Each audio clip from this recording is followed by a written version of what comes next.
Hey guys, आप सब लोगों को स्वागत है हमारे चैनल एग्जाम क्रैकर विद एवी में। आज जो हम लोग बात करने वाले हैं IBPS PO pre. IBPS PO pre का जो है आप लोग का एनालिसिस यहाँ करने वाला हूँ मैं आप लोग के सामने। जो कि आप लोग का मेरा था शिफ्ट, मैंने दिया आपका पेपर अबाउट 3:30 जो रिपोर्टिंग होता है 4:30 से 5:30 वाला शिफ्ट, तो उसमें जो है मैंने एग्ज़ाम दिया है। तो उसके हिसाब से हम लोग यहाँ पे कट ऑफ एनालिसिस करेंगे कि कट ऑफ कितना बैठेगा, एंड फिर फाइनल कट ऑफ जो है उसके आसपास ही रहेगा एज़ पर मेरा थिंकिंग जितना है। ठीक है, तो सबसे पहले बात करते हैं हम लोग की पेपर के बारे में। तो पेपर जो है इस बार टफ़ था। मैंने कुछ 3 तारीख के स्टूडेंट्स को बोलते हुए सुना कि पेपर बहुत इजी आ रहा है, और कुछ को सुनने आ रहा था बहुत ही मुश्किल आ रहा है, टफ़ आ रहा है। तो मेरे हिसाब से paper was tough. RRB PO का प्री जितने भी लोग दिए होंगे उनको लगा होगा कि वहाँ का मैथ एंड रीजनिंग और यहाँ का मैथ एंड रीजनिंग का आसमान ज़मीन का फ़र्क था। वहाँ मैथ रीजनिंग बहुत ही लल्लू आया था। कहाँ पे? RRB PO में। यहाँ पे आप लोग को देखने को मिला IBPS PO में बहुत ही मुश्किल है मैथ एंड रीजनिंग। एंड यहाँ पे एक चीज़ और था जो कि आपका फैक्टर था, depending factor, that is English. English में भी बात करते हैं हम लोग एक के बाद एक। सबसे पहले बात करते हैं पेपर पैटर्न में।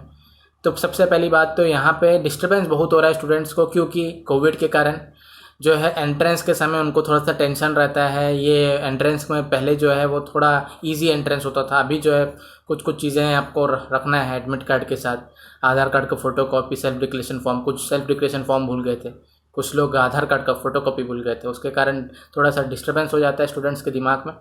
ठीक है, इसलिए चीज़ों को ध्यान में रखिए। इस बार गलती हो रहा है तो अगली बार उसको सुधारिए। अभी 2-3 महीने आपके ऐसे ही चलने वाले हैं, ऐसे ही पेपर आप लोग के चलेंगे। सेल्फ डिक्लेरेशन फॉर्म और ये कोविड का जो सेशन है उसके हिसाब से एक एक सीट के बाद एक एक सीट खाली रहेगी आपकी।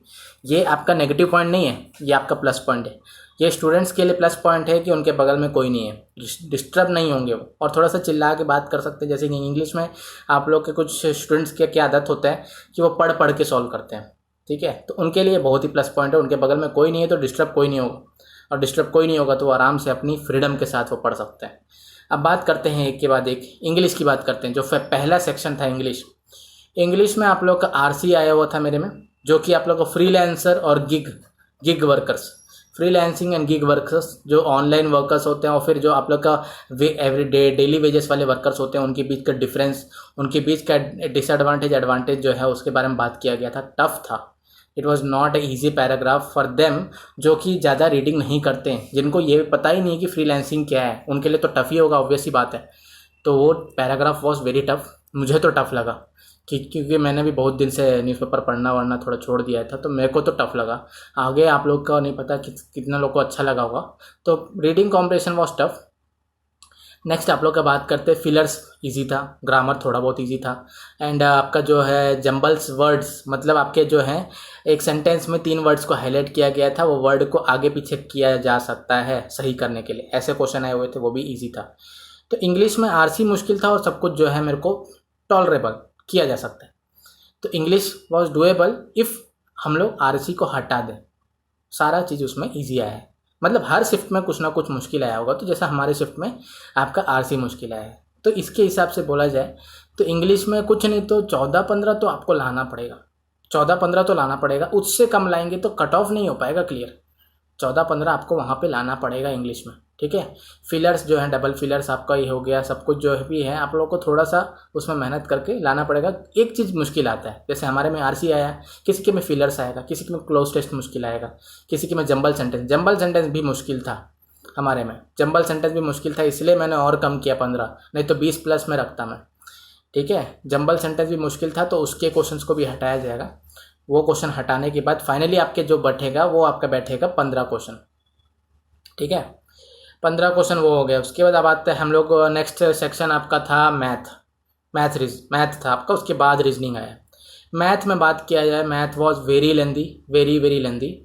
मेरे को नहीं लगता कि अच्छे स्टूडेंट्स, बहुत ही अच्छे स्टूडेंट्स 30 के ऊपर नहीं कर पाएंगे। 30-25 के बीच में ही आपके अच्छे स्टूडेंट्स जो हैं वो बैठेंगे, और एवरेज स्टूडेंट्स जो हैं 20 से 25 के बीच में बैठेंगे। 20 मान के चलिए, एवरेज स्टूडेंट्स 18 से 20 क्वेश्चन ही कर पाएंगे, ज़्यादा नहीं कर पाएंगे। क्योंकि इसमें जो है आपको DI देखने को मिला है। DI वॉज एक बहुत ही मुश्किल आया, DI एक बहुत ईजी है, DI आया हुआ। एक आप लोग का टेबुलर आया हुआ है, टेबुलर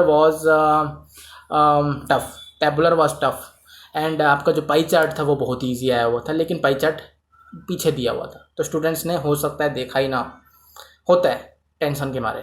और कभी कभी टेंशन से क्या होता है, कभी कभी टेंशन में क्या होता है कि आप इतना टेंशन में आ जाते हैं कि इजी क्वेश्चन को भी आपको ऐसा दिखने लगता है ये तो बहुत ही मुश्किल क्वेश्चन है, ये मेरे से नहीं बन पाएगा, इसलिए आपके इजी क्वेश्चंस भी टफ हो जाते हैं। माइंड गेम है ये, अगर आपका माइंड साथ नहीं देगा तो इजी क्वेश्चंस भी टफ हो जाएंगे, ठीक है। एक बात ये हो गया। अगला बात किया जाए हम लोग इम्पोर्टेंट जो है,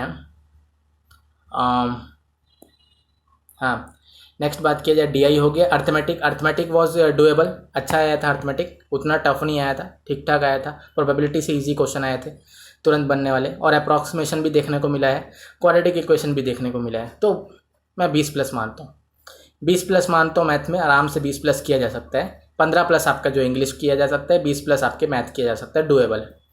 अगला बात करते हैं रीजनिंग। रीजनिंग में पजल्स ऐसे आए थे कि दिखने में बहुत ही बड़े दिख रहे थे, मैंने भी स्टार्टिंग में देखते ही स्किप किया, लास्ट में टाइम बचा तो मैं 1-2 पजल को ट्राई करने की कोशिश किया, it was very easy, but दिख बहुत डेंजर रहा था। मैंने भी खुद स्किप किया, तो सोच लीजिए आप लोग, मैंने खुद स्किप किया था, उसके बाद जो है जाकर मैंने उसको अटेम्प्ट किया लास्ट में, जब टाइम बचा तो कूल माइंड के साथ कि नहीं हुआ तो छोड़ेंगे, हुआ तो कर लेंगे। ऐसे टाइप के जो भी है, ऐसे टाइप का आप जब सोचेंगे ऐसा करेंगे तो हो सकता है कि आपसे कुछ क्रैक हो जाए। तो ऐसे हिसाब से मेरे को कुछ 2 पजल क्रैक हो गए, लेकिन मैक्सिमम आप लोग के जो है रीजनिंग भी टफ ही आया हुआ था, रीजनिंग भी टफ आया होगा था, तो मैं उसको भी आप लोग का जो है 20+ ही लूँगा, ज़्यादा नहीं। 20+ जो है वो एवरेज अटैम्प्ट लूँगा मैं। 20+ रीजनिंग में हो गया, 20+ मैथ में हो गया, और 15+ इंग्लिश में हो गया। तो 20 40 40 15 आपका कितना हो गया 55+ एवरेज स्कोर है। अगर वैकेंसी 4200 या 4300 जैसे पहले होते थे 4200 4300, अगर ऐसे हुआ होता तो 55 से 57 के बीच में बैठता थे 100%। आप लोग लिख के लो, अगर 4200 से 300 के बीच में अगर वैकेंसी होती तो आराम से 55 to 57 कट ऑफ होता, लेकिन इस बार जो है वैकेंसी 1400 के आसपास है, 1400 के आसपास है, तो ये आपका बराबर डिवाइडेड बाय 3 वैकेंसी हो गई। तो वैकेंसी कम होने के कारण से आप लोग का जो है कट ऑफ बढ़ेगा।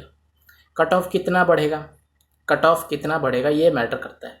हम लोग थोड़ा सा डिटेल एनालिसिस कैसे करते हैं बोलने से, आरबीआई असिस्टेंट में चलते हैं। आरबीआई असिस्टेंट के लगभग 650 वैकेंसी होते हैं, 650-700 वैकेंसी होते हैं। उसमें एवरेज देखा जाए तो 80 कट ऑफ जाता है, ऑल इंडिया 80 जनरल का कट ऑफ जाता है। और यहाँ मैं बात कर रहा हूँ 55, दोनों का एवरेज निकालेंगे हम लोग, यहाँ पे दोनों का एवरेज निकालेंगे 55 और 80 के बीच में, तो कितना हो गया आपका 67 के आसपास, 67 के आसपास, 67 से 65 के बीच में आप लोग का जो है 65 to 67 के बीच में कट ऑफ बैठने का है। वैकेंसी कम होने की वजह से अगर मान के चलिए वैकेंसी बढ़ता है, लेकिन वैकेंसी बढ़ता कब है, मेंस के बाद बढ़ता है ना, मेंस के आसपास बढ़ता है कभी कभी, तो प्री का मार्क्स जो है वो तो 1400 के हिसाब से ही कट ऑफ बैठेगा। तो 1400 के हिसाब से मैं बता रहा हूँ 65 से 67 आपका कट ऑफ बैठने वाला है। तो जिसके भी अटैम्प्ट इससे कम है तो मैं तो मानता हूँ कि वो रेड लाइन में, और जो बहुत अच्छा करके आए हैं 70+ करके आए हैं विथ एक्यूरेसी, देखिए इस बार एक्यूरेसी बहुत इंपॉर्टेंट है, 70 करके आ गए हो एक्यूरेसी 0 है, ना हो पाएगा। 90% एक्यूरेसी है तब भी नहीं, तब भी डेंजर में हो। 100% विथ 70 एक्यूरेसी होना है, 70 अटैम्प्ट्स विथ 100% एक्यूरेसी।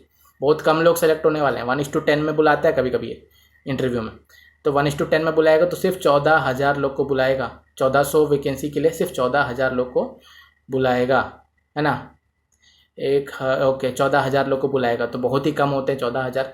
तो उस हिसाब से बताया जाए तो 65 हाँ 65 आप लोग का, 65 to 67 आप लोग का जो है उसका कट ऑफ बैठने वाला है मेरे हिसाब से। आगे आप लोग दूसरे चैनल्स को फॉलो कर सकते हैं, लेकिन फाइनल कट ऑफ मेरे हिसाब से, मेरा पर्सनल जो है आपका कट ऑफ का एनालिसिस के हिसाब से मैं बता दूं आपको 65 to 67 बैठने का है। तो आप लोग को अगर अटैम्प्ट उससे कम है तो मेरे हिसाब से मुश्किल है। और मैं अपने अटैम्प्ट बता दूं, मेरे अटैम्प्ट भी ज़्यादा कुछ नहीं है, मेरे अटैम्प्ट भी 74 है। एक्यूरेसी देखते हैं कितना होता है। इंग्लिश में तो 25 करके आए हो, इंग्लिश का ही टेंशन रहता है, मैथ और रीजनिंग में तो आपका जो है पूरा एक्यूरेसी रहता है, इंग्लिश में थोड़ा बहुत हो सकता है कि कट पिट हो जाए। तो देखते हैं 65 क्रॉस होता है कि नहीं। और जिसका 80+ है कि अटैम्प्ट्स हैं वो तो बच गया पूरी तरह। जिसका 70 है वो थोड़ा सा देख सकता है उसका एक्यूरेसी कितना होता है। चलिए मिलते हैं नेक्स्ट वीडियो में हम लोग। और एक चीज़ और अनाउंस कर दूँ मैं कि अब हम लोग जो हैं पूरी तैयारी के साथ जो जनरल अवेयरनेस है करंट अफेयर्स वो स्टार्ट करने वाले हैं फुल तैयारी के साथ। अच्छे एमसीक्यूज़, हाई लेवल एमसीक्यूज़ जो कि आपके एकदम एग्ज़ाम ओरिएंटेड एमसीक्यूज़ स्टार्ट होने वाले हैं। पर मंथ कुछ 4 से 5 पार्ट बनेंगे।